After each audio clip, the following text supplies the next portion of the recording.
Wednesdays are for people's elbows, super kicks, and springboard cutters. You know what that means. It's the Drop the Mic Wrestling Podcast hosted by Michael Davis on Boom Broadcasting, and it's time to pick up that mic.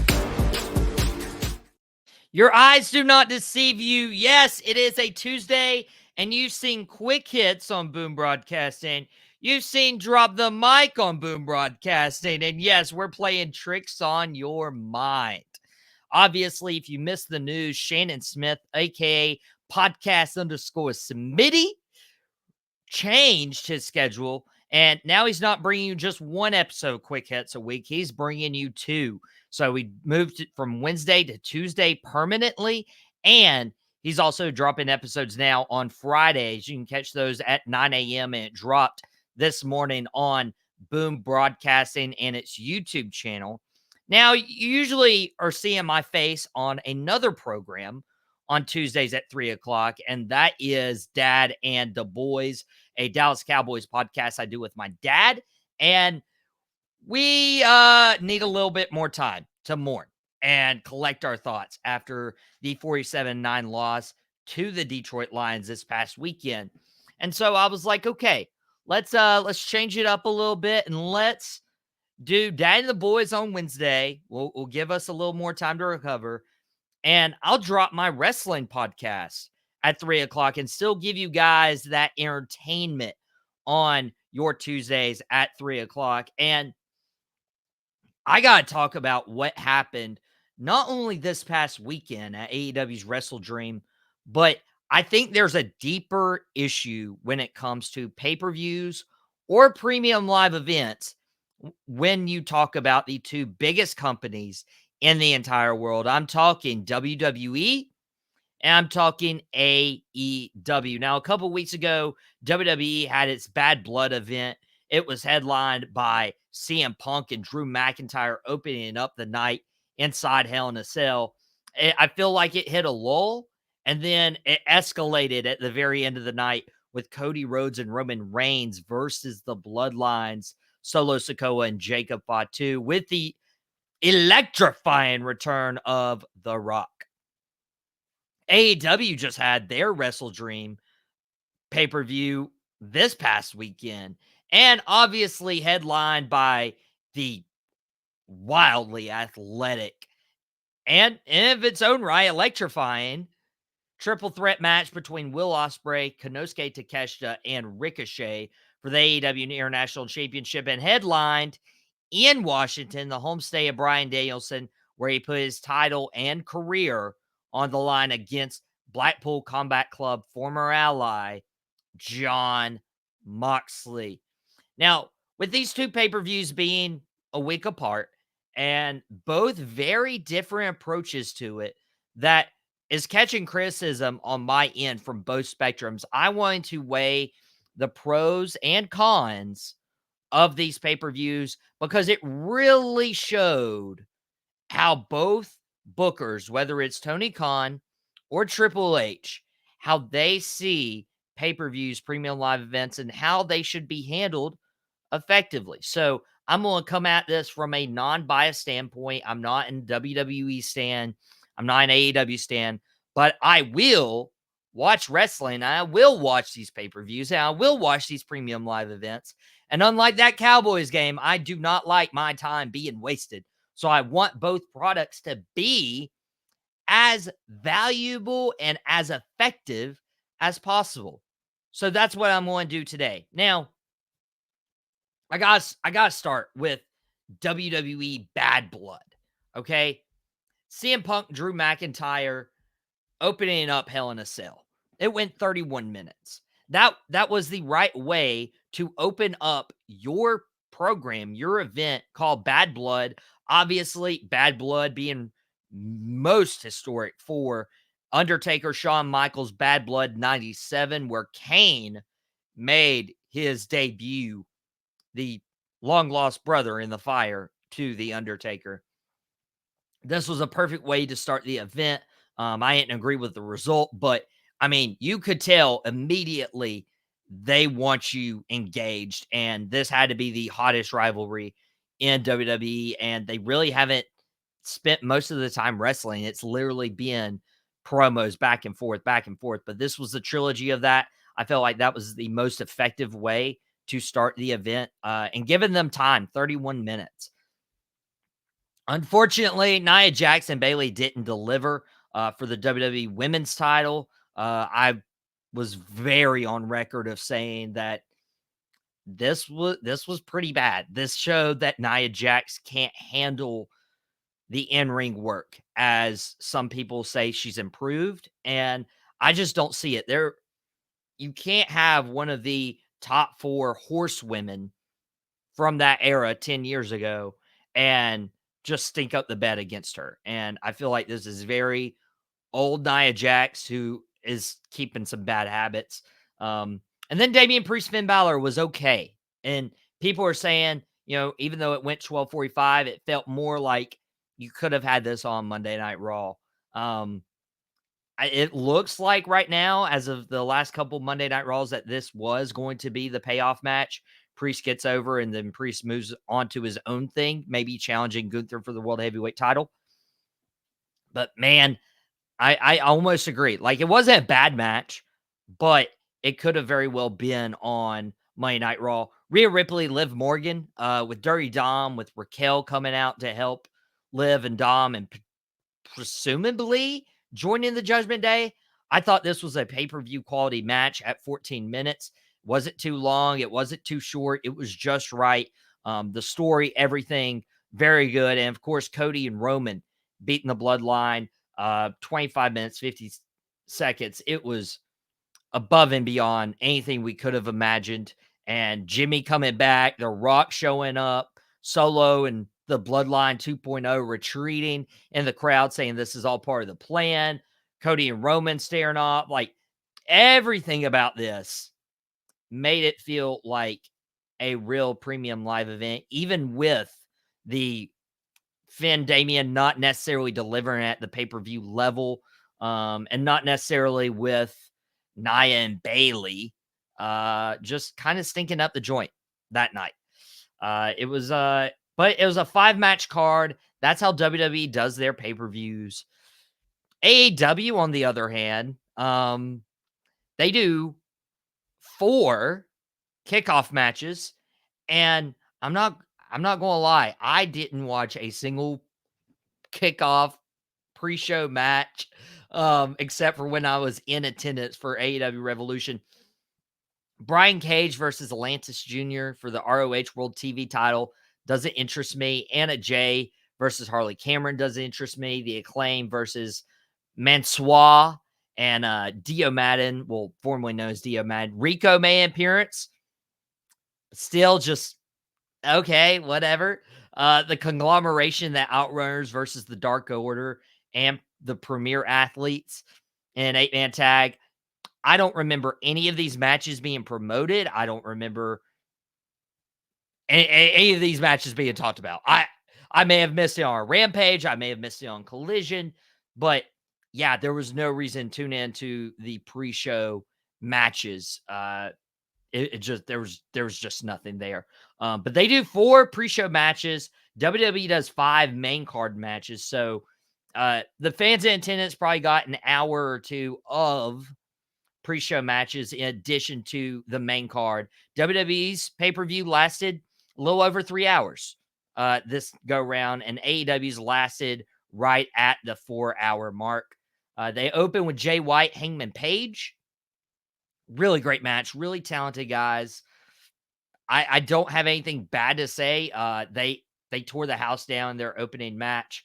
It was really good. Mariah May versus Willow Nightingale for the AEW Women's World Title. Pretty good match from these two as well. Don't have anything bad to say. Jack Perry, Katsuyori Shibata for the TNT title. It was okay. But the biggest story was Daniel Garcia and MJF and Adam Cole. Those were the big stories coming out of that match, which almost makes the TNT title match almost unmemorable, just because it was pretty obvious Jack Perry was winning. The 3-way match: Takeshita, Ospreay, Ricochet. tore the house down. This may not be Ospreay's best pay-per-view match, but he did set the bar really high, like really high. Ospreay Danielson, Ospreay Takeshita, Ospreay Swerve. You can go on and on and on. Ospreay has set that bar super high. But still very entertaining. Obviously, advanced the story with Don Callis and Kyle Fletcher and the Don Callis family fully turning on Will Ospreay. And now Ospreay lost the international title, but he's definitely going to have a reason to get revenge on the Don Callis family and not necessarily win his international title back, but he's probably going after Kyle Fletcher more because that was a brutal shot with the screwdriver in the back of the head. They executed this match almost flawlessly. Like I was really, really impressed and I had high hopes for it. And, 20 minutes, 45 seconds seems pretty good until you realize that you immediately follow that up with Hologram versus the Beast Mortos. Now, mouthing off with Mike, the host of the Nightcap. He's taking a couple nights off. He won't be doing a Nightcap for Tuesday or Wednesday, but he'll be back Friday for the Nightcap on Friday Night SmackDown. He's probably going to be mad at me for this Beast Mortos slander, but why do we have Takeshita, Ospreay, and Ricochet getting nearly 21 minutes? And then you just randomly throw in afterwards Hologram versus the Beast Mortos, 2 out of 3 falls for almost 17 minutes. Not the only questionable one, because they follow that up with Darby Allin and Brody King. Now, it was pretty obvious why Darby was included on this pay-per-view. It's Washington. You need Darby. He's one of your pillars. He's from the Washington area. You needed him on the pay-per-view. But I can't tell you why Darby Allin and Brody King were wrestling. I can't. If you can tell me in the comments, that'd be awesome. Young Bucks, Private Party, AEW World Tag Team titles.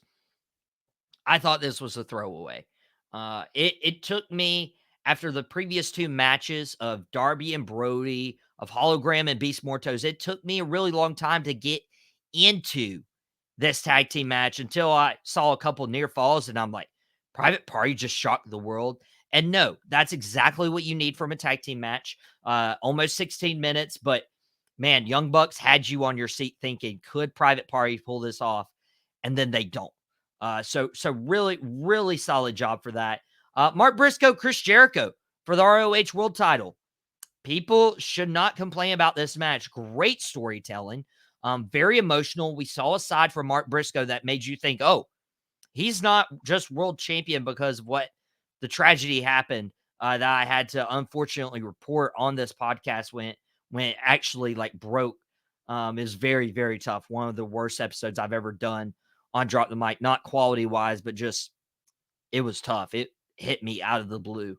But Mark Briscoe, this show that he's the real deal. He's the right guy to have the ROH World title. And a big win over Chris Jericho. That helps legitimize your title run. They went about 15 and a half, and Mark Briscoe hit the J Driller, and very good. Also, a great detail to this, Jericho hit the Judas Effect. Instead of going for the pin, Jericho went for the sentimental blow with the J Driller, and that's what energizes Mark Briscoe up, not allowing Mark to kick out of the Judas Effect, but getting him re-energized with the story being told. And then, of course, the end of the night. I talked about this yesterday on Out of Pocket with Michael Davis. Moxley, Danielson, for the AEW World title and his career. It looks like the full-time career of Bryan Danielson's over. Didn't seem the best way to do it, in my personal opinion. Not the typical send-off you have, but getting suffocated with a bag and all the wrestlers coming out of the back, and it's just a real weird, morbid scene to end AEW. But if Bryan Danielson just wanted to advance the story and wanted the attention off of him, kudos as a performer. So 2 very different pay-per-view and premium live event approaches by WWE and AEW. And here's what I believe both companies are doing right and doing wrong. Obviously, the WWE formula is shorter match cards. That leaves enough for each match without fans feeling like they're going to get burned out. That is a huge problem, especially when you talk about the Vince McMahon era when they moved to 4-hour pay-per-views, 5-hour pay-per-views, and you saw the fans hit a lull. Maybe they hit that lull in hour 2, maybe they hit that lull in hour 3 or 4, but either way, it just it felt off and it felt like a drag. And fans don't want to go to an event and pay their hard-earned money to go and see just a lackadaisical pay-per-view or premium live event. And I feel like shortening the match card has really helped WWE because a short match card, you still range from the 2.5, 3.5 time frame. Usually it hits 3. I think it was a little over this past time because of The Rock's return, which I think they did a pretty good job of. Also, Triple H presenting the Crown Jewel Championship, which people have mixed feelings about. Um, but I really think the 5 match card helps a little bit, rather than trying to fit 9 and 10. But that means not every match makes the show. Or not every superstar makes the show. We always talk about, okay, who are going to be the 5, right? We're talking Bronson Reed, Braun Strowman, Last Monster Standing. Could they have made it on the show? Braun Breaker, Jey Uso, could they have made it on the show? There's several different stories that you could be like, okay, well, what about the tag team titles? People keep complaining about the tag team titles not being looked at as prestigious right now because they're never getting defended and they're definitely never getting defended on pay-per-views or premium live events. But also, if you're attending a show live, you want the most bang for your buck. You really do. As a live audience, you want to see all your stars. You don't want to go to a show, pay for tickets months in advance and be like, man, they don't have my guy on the show. They don't have a Rey Mysterio. They don't have a Randy Orton. They don't have a Kevin Owens. They don't have a Sami Zayn. Sami Zayn and Gunther probably should have been on this show. Now, I could make the argument they could have taken Nia and Bayley off in favor of your World Heavyweight Championship match between Gunther and Sami Zayn. The story's there. I mentioned it several different times on Drop the Mic or the Nightcap or Out of Pocket. I feel like the story was there. But even just, you're not going to get everything on WWE pay-per-views, which is a bad thing for the live audience. And it makes it feel like matches or superstars are less important or they're not getting the push. But it does help Raw and SmackDown as well to be like, hey, it's the show before it's the go home show. We can hype up all these big matches this weekend and deliver them a really good, unpredictable main event that won't impact the pay-per-view or the weekend itself. Or even do that on the week after with the Raw and the SmackDown. You know, the Jay and Braun Intercontinental title match comes to mind. The Last Monster Standing comes to mind. That triple threat ladder match on a SmackDown main event is what comes to mind. So that's WWE's approach. AEW obviously is being ridiculed for having a larger roster. One of the side effects, whether good or bad, means to showcase everyone, they need larger match cards, which means you got Jay White, Hangman, you got Mariah May Willow, you got Perry Shibata, you got the triple threat, you got the 2 out of 3 falls match. That's 5. You got Darby and Brody, you got Young Bucks, you got Briscoe, you got Moxley. You had 9 main card matches, 4 pre-show matches just to try and fit your entire roster onto a pay-per-view. Now, that means people are getting bang for their buck as a live audience because they're getting the most amount of wrestling as possible. They're getting to see some of the stars they want to see. Sometimes still people get left off. People are like, hey, these pay-per-views are so long, but where's Miro? Where's Malachi Black? Where's Buddy Matthews? But then they're complaining about the show being way too long. And I mean way too long. So with AEW, people come at it with the approach of they can never get anything right. which is not true. If you look at the in-ring quality of most of these matches, Moxley Danielson, I would say, was a great pay-per-view match. I'd say Briscoe Jericho. I'd say the AEW tag team titles as well. I'd say the triple threat. I'd say Mariah May, and I'd say Jay White and Hangman. Not saying that everyone who needed to be on this card was. I would have loved to have seen Mercedes Moné in this card. I would have loved to have seen several different others. If you're going to have MJF come back, if you're healthy enough to have Danny Garcia, have something with them. So it could have been a 6-match card. I don't think Perry Shibata would have made my personal cut. Definitely not Hologram and Beast Mortos. Definitely not Darby and Brody, at least on the main card. Probably would have had Darby on that pre-show if you're trying to have that. There's just different ways that could have went about it. Is Roderick Strong healthy? Where's Roderick Strong? Where is the Undisputed Kingdom? Especially if you're going to be bringing back Adam Cole, is Adam Cole still with the Undisputed Kingdom? What's going on there? And it's all about following a story. And to me, Perry Shibata, not really a story there. To me, Hologram Beast Mortos could have very well happened on Collision, and Darby and Brody could have happened on Rampage. Or even a pre-show. I'll be nice and say pre-show. And Perry Shibata could have happened on a Dynamite. But this is also a thing about AEW. They do stack their Dynamite cards to where it's like, wow, this really deserves to be on pay-per-view. So you get quality weekly shows from both WWE and AEW. But man, when you don't know how to sort this up. Now, Vince had a very interesting approach to his pay-per-views. He would start out hot, and then he would have like a filler match for a few minutes. And then he'd go back hot, and then he'd have a filler match. And then he'd go back hot, and then you'd have a filler match. And then you'd put your semi-main event, and then you'd have a filler match. And then you'd have your main event. Vince always lived on the roller coaster of the WWE universe. WWE now under Triple H, hey, let's stack this card, but let's be very intentional with what we stack this card with. Let's also take into consideration if we put a match on a pay-per-view, we can't really use it to help our weekly programming out, and vice versa.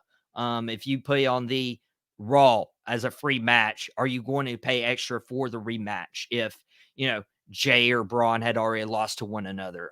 There's a very intentionality with this. AEW, I mean, they started out hot with Jay White, Hangman Page. The crowd was on their feet. Mariah Willow, pretty decent. The Perry Shibata was probably your roller coaster dip until MJF came out, and Adam Cole came out, and then you had the triple threat. But then you had a lull for 30 minutes of the show. Hologram Beast Mortos. Why? Darby and Brody, that combined for 30 minutes of your show. And instead of having a 3.5, even if you keep Perry and Shibata, even if you have a 3.5-hour show, you could have taken those 2 matches out and not hurt the beginning of the Young Bucks and Private Party, because people were like, Private Party's going to lose. Why should we pay attention to this match?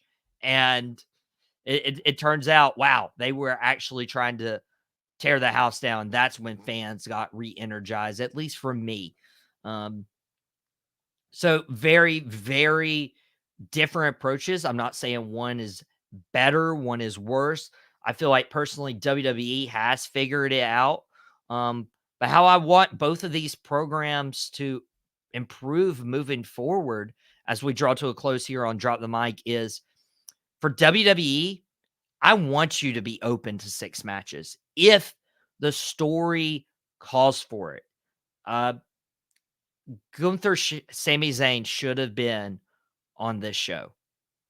Gunther and Sami Zayn, your World Heavyweight Championship match should have been valued at a higher price than the Damian Finn blow-off match. It really should have. Yes, there's bad blood between Damian and Finn, but I would have put your world heavyweight title match because to me, if you're going to showcase 2 men's matches on Monday Night Raw and you choose a non-title match over your world title match, especially after Sammy had beat Gunther earlier this year, that doesn't send the right signal to me, especially when you follow that up with Sammy and Gunther on Monday Night Raw, and most of that match is in commercial and picture-in-picture. That was not okay. That was not cool, which makes me say, hey, that called for a bad blood feud between Gunther and Sami Zayn, and they deserved it. They earned it. I would have sat in front of my TV an extra 30 minutes just so I could have seen Gunther and Sami Zayn or pay-per-view, or you could have easily taken that Bayley Nia Jax match off. But I'll give you benefit of the doubt. You probably didn't know just how bad or sloppy that match was when you made the card. But either way, I'd like for you to be open to 6 matches if the story calls for it. Adding to the kickoff would be nice. I don't know the last time we got a kickoff or pre-show matchup that could happen the first 10 or the last 10, 15 minutes of a kickoff show before the main card. Get the crowd going a little bit before the show begins. That would be a perfect time to put the tag titles there, either the women's or the Raw or the SmackDown, to give them, hey, they defended their titles on a weekend, and there's actually title defenses happening rather than JD and Finn just sitting around waiting for this new tournament to be decided, or despite the bloodline, Tama Tonga and Tonga Loa just waiting to see the next apple to fall from the bloodline tree. So yeah, add to the kickoff. Would be nice if you want to keep a 5-match main card. Be open to 6 if the story calls for it, and would be a nice addition for AEW. You got to pace your shows well, and you have to know what matches can be left on Dynamite, what matches can be left on Rampage, what matches can be left on Collision, and what matches really will get people interested. Because especially early on in AEW's tenure, like they had 4 pay-per-views, Double or Nothing, Full Gear, All Out. I want to say the 4th was AEW Revolution. Don't quote me on that. But there's just